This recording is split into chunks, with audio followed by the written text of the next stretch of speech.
Hello दोस्तों, आप सभी कैसे हैं। आशा करता हूं कि आप सभी स्वस्थ होंगे। दोस्तों, आज इस वीडियो में हम लेकर आए हैं कि सुप्रीम कोर्ट ऑफ इंडिया ने जूनियर कोर्ट असिस्टेंट की वैकेंसीज निकाली हैं, जिसके ऑनलाइन एप्लीकेशन कब से शुरू होंगे, कब तक इसका लास्ट डेट रहेगा, कितना एप्लीकेशन फीस आपको जमा करना है, क्या क्वालिफिकेशन मांगा गया है, कौन कौन से डॉक्यूमेंट्स आपके अपलोड किए जाएंगे। तो स्टार्टिंग से प्रिंट आउट तक सारी जानकारी हम इस वीडियो में आपको बताने वाले हैं। वीडियो को अंत तक जरूर देखें। अगर अभी तक आपने चैनल को सब्सक्राइब नहीं किया, सब्सक्राइब करें, वीडियो को लाइक करें और ज्यादा से ज्यादा शेयर करें, ताकि ये वीडियो उन सभी दोस्तों के पास पहुंचे जो सुप्रीम कोर्ट ऑफ इंडिया में जूनियर कोर्ट असिस्टेंट की जॉब करना चाहते हैं। तो आइए सबसे पहले बात करते हैं इसकी प्रारंभिक तिथि की। तो इसके ऑनलाइन एप्लीकेशन शुरू हो चुके हैं 5/2/2025 से, यानी कि प्रारंभिक तिथि इसकी 5 फरवरी 2025 है। अगर अंतिम तिथि यानी कि लास्ट डेट की बात करें तो यहाँ पर 8/3/2025 दिया गया है, यानी कि 8 मार्च 2025 तक आप इसका ऑनलाइन एप्लीकेशन जमा करा सकते हैं। आवेदन शुल्क की अगर बात करें तो एप्लीकेशन फीस यहाँ पर 8/3/2025 यानी कि 8 मार्च 2025 तक आप जमा करा सकते हैं। किस कैटेगरी में कितना एप्लीकेशन फीस आपको देना है वो सारा कुछ इस वीडियो में हम आपको बताएंगे। तो अगर आप जनरल कैटेगरी, जिसे हम अनरिजर्व या फिर सामान्य जाति कहते हैं, या फिर ओबीसी जिसे हम अदर बैकवर्ड कास्ट या फिर अन्य पिछड़ा वर्ग कहते हैं, या फिर ईडब्ल्यूएस जिसे हम इकोनॉमिकली वीक सेक्शन कहते हैं, इसके अंतर्गत आप आते हैं तो आपको 1000 रुपए का एप्लीकेशन फीस देना होगा। और अगर आप एससी जिन्हें हम शेड्यूल कास्ट या पिछली जाति कहते हैं, या फिर एसटी शेड्यूल ट्राइब जिन्हें हम जनजातीय कहते हैं, या फिर पीएच फिजिकल हैंडीकैप्स जिन्हें हम विकलांग कहते हैं, अगर आप इनमें से किसी भी कैटेगरी में आते हैं तो आपको सिर्फ 250 रुपए का एप्लीकेशन फीस यहाँ पे जमा करना होगा।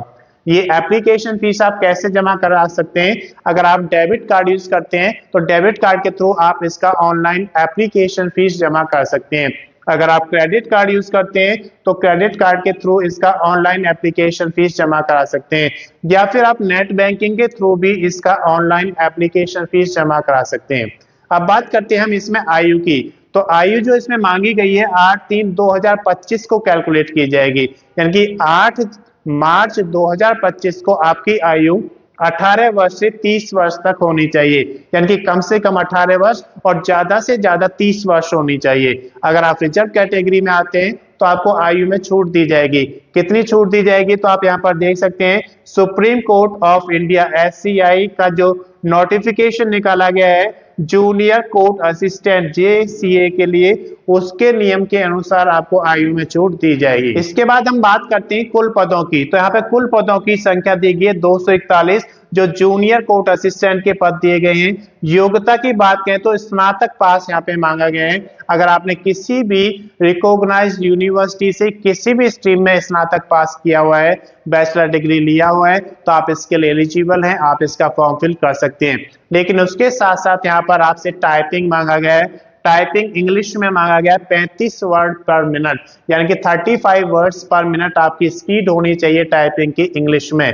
उसके साथ साथ आपके पास कंप्यूटर की नॉलेज होनी चाहिए। तो ये सारी अगर आपके पास योग्यताएं हैं तो आप इसके लिए एलिजिबल हैं, आप इसका फॉर्म फिल कर सकते हैं। तो ये जो वैकेंसी निकाली गई है जूनियर कोर्ट असिस्टेंट के लिए निकाली गई है, जो टोटल 241 वैकेंसी यहाँ पे दी गई है। इसके बाद हम बात करते हैं डॉक्यूमेंट्स की। तो जब भी आप कोई ऑनलाइन एप्लीकेशन फॉर्म जमा करते हैं तो उसमें आपको डॉक्यूमेंट्स अपलोड करने होते हैं। कौन कौन से डॉक्यूमेंट्स आपको अपलोड करने होते हैं? तो सबसे पहले बात करते हैं हम एलिजिबिलिटी की।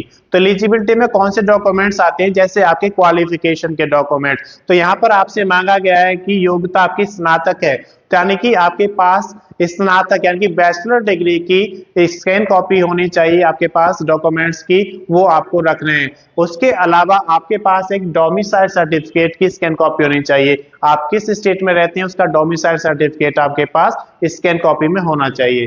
कास्ट सर्टिफिकेट की बात करें तो अगर आप रिजर्व कैटेगरी में आते हैं तो आपके पास कास्ट सर्टिफिकेट की भी स्कैन कॉपी होनी चाहिए।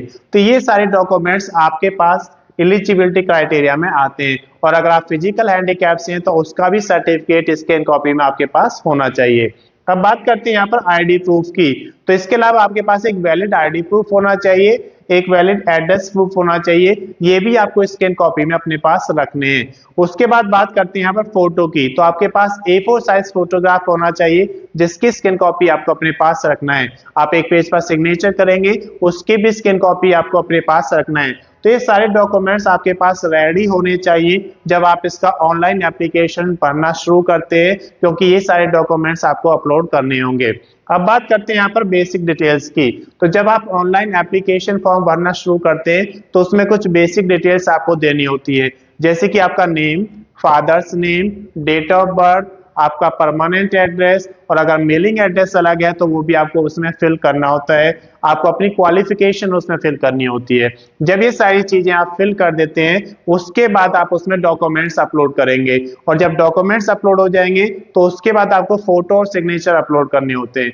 जब ये सारी चीजें अपलोड हो जाएंगी तो उसके बाद आप उसका प्रीव्यू चेक करेंगे। प्रीव्यू चेक करने से आपको एक बेनिफिट मिलता है कि अगर उसमें कोई गलती आपने की हुई है तो आप उसे सुधार सकते हैं, और अगर प्रीव्यू चेक करने से आपको लगता है कि आपने उसमें कोई गलती नहीं की है, सब कुछ ठीक है, तो आप उसका फाइनल सबमिशन कर देंगे। फाइनल सबमिशन हो जाएगा तो आप उसका प्रिंट आउट निकालेंगे।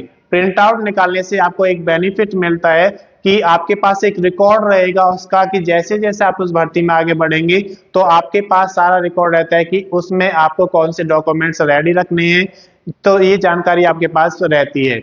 अगर इसकी अधिक जानकारी आपको रखना है तो उसके लिए आप SCI यानी कि सुप्रीम कोर्ट ऑफ इंडिया का जूनियर कोर्ट असिस्टेंट का जो रिक्रूटमेंट 2025 का नोटिफिकेशन निकाला गया है उसे पढ़ेंगे तो उस पर सारी जानकारी आपको मिल जाएगी। अथॉरिटी ऑफ इंडिया AAI यहाँ पर लेकर आया जूनियर असिस्टेंट और सीनियर असिस्टेंट की बम्पर वैकेंसीज, जिसके ऑनलाइन एप्लीकेशन कब से शुरू होगा, अंतिम तिथि क्या रहेगी, कितना एप्लीकेशन फीस आपको जमा करना है, टोटल पदों की संख्या कितनी है, कौन कौन से डॉक्यूमेंट्स आपको अपलोड करने, ये सारी जानकारी आज इस वीडियो में हम आपको देने वाले हैं।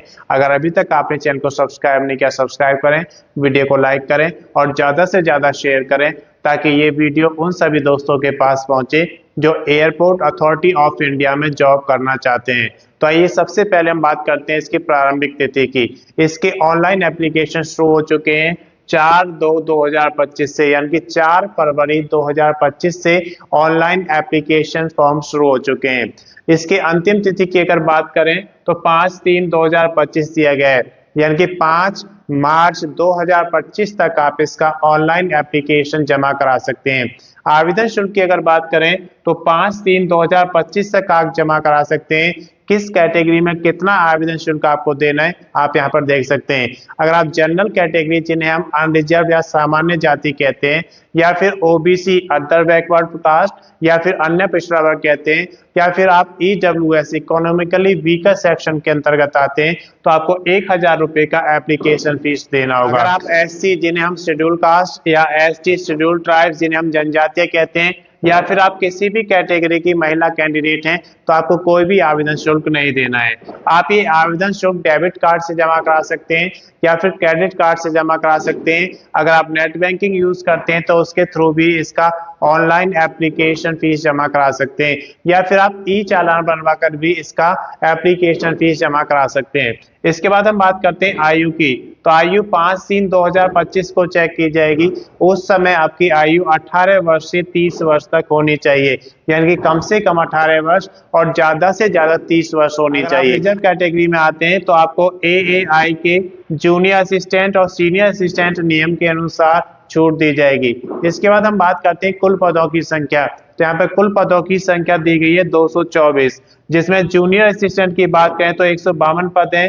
जूनियर असिस्टेंट के लिए आपके पास 10th के साथ साथ उसमें डिप्लोमा होना अनिवार्य है और एक्सपीरियंस आपके पास होना चाहिए, या फिर आपने किसी भी स्ट्रीम में अगर 12th किया है तो आप इसके लिए एलिजिबल हैं। और इसका ड्राइविंग लाइसेंस इसमें मांगा गया है आपके पास हैवी व्हीकल का या फिर लाइट व्हीकल का एक्सपीरियंस के साथ। अगर आपके पास ड्राइविंग लाइसेंस है तो आप इसके लिए एलिजिबल हैं, आप इसका फॉर्म फिल कर सकते हैं।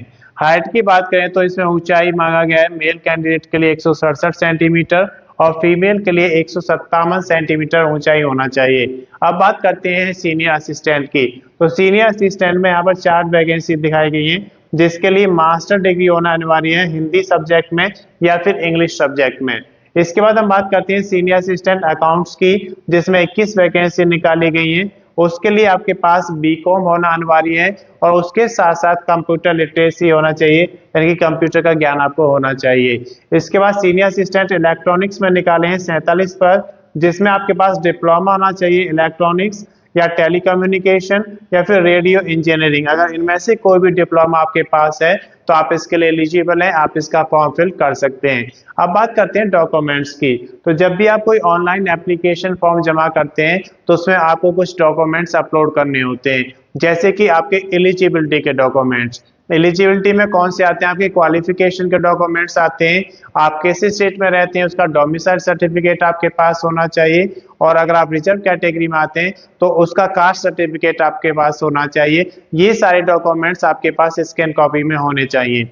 इसके अलावा आपके पास एक वैलिड आईडी प्रूफ होना चाहिए, एक वैलिड एड्रेस प्रूफ होना चाहिए। इनको भी आपको स्कैन कॉपी में अपने पास रखना है। उसके अलावा आपके पास एक पासपोर्ट साइज फोटोग्राफ होना चाहिए, उसकी स्कैन कॉपी आपको अपने पास रखना है। एक पेज पर आप सिग्नेचर करेंगे, उसकी भी स्कैन कॉपी आपको अपने पास रखना है। ये सारे डॉक्यूमेंट्स आपके रेडी होने चाहिए जब आप ऑनलाइन एप्लीकेशन को शुरू करते हैं। इसके बाद हम बात करते हैं बेसिक डिटेल्स की। तो जब आप ऑनलाइन एप्लीकेशन फॉर्म फिल करना शुरू करते हैं तो आपको उसमें कुछ बेसिक डिटेल्स फिल करने होते हैं, जैसे कि आपकी क्वालिफिकेशन, आपकी डेट ऑफ बर्थ, आपका नेम, फादर्स नेम, उसके साथ साथ आपका एड्रेस। अगर आपका परमानेंट एड्रेस और मेलिंग एड्रेस अलग अलग है तो वो दोनों आपको फिल करने होते हैं। जब ये सारी बेसिक डिटेल्स फिल हो जाती हैं तो आप डॉक्यूमेंट्स अपलोड करते हैं, और डॉक्यूमेंट्स जब अपलोड हो जाएंगे उसके बाद आप फोटो और सिग्नेचर अपलोड करते हैं। जब ये सारी चीज़ें अपलोड हो जाएंगी उसके बाद आप उसका प्रीव्यू चेक करते हैं, और प्रीव्यू चेक करने पर अगर आपको लगता है कि आपने कोई गलती की है तो आप उसे सुधार सकते हैं, और अगर आपको लगता है कि सब एंट्रीज सही हैं तो आप उसका फाइनल सबमिशन कर देंगे। और जब फाइनल सबमिशन हो जाएगा उसके बाद आप उसका प्रिंट आउट जरूर निकालेंगे, क्योंकि प्रिंट आउट से आपके पास एक रिकॉर्ड रहता है कि इस भर्ती में कौन कौन से डॉक्यूमेंट्स आपने अपलोड किए, कौन कौन से डॉक्यूमेंट्स आपको इस भर्ती में आगे रेडी रखना है। उसके बाद अगर आपको अधिक जानकारी इसका लेना है तो अधिक जानकारी के लिए आप airport authority of India junior assistant senior assistant का जो नोटिफिकेशन है एडवर्टाइजमेंट नंबर 1/2025 पढ़ेंगे NR, तो उसमें सारी जानकारी मिल जाएगी। मैं समझता हूं कि ये जानकारी आपके लिए पर्याप्त है। अगर अभी तक आपने चैनल को सब्सक्राइब नहीं किया, सब्सक्राइब करें, वीडियो को लाइक करें और ज़्यादा से ज़्यादा शेयर करें, ताकि ये वीडियो उन सभी दोस्तों के पास पहुंचे जो एयरपोर्ट अथॉरिटी ऑफ इंडिया में जूनियर असिस्टेंट या फिर सीनियर असिस्टेंट बनना चाहते हैं। धन्यवाद।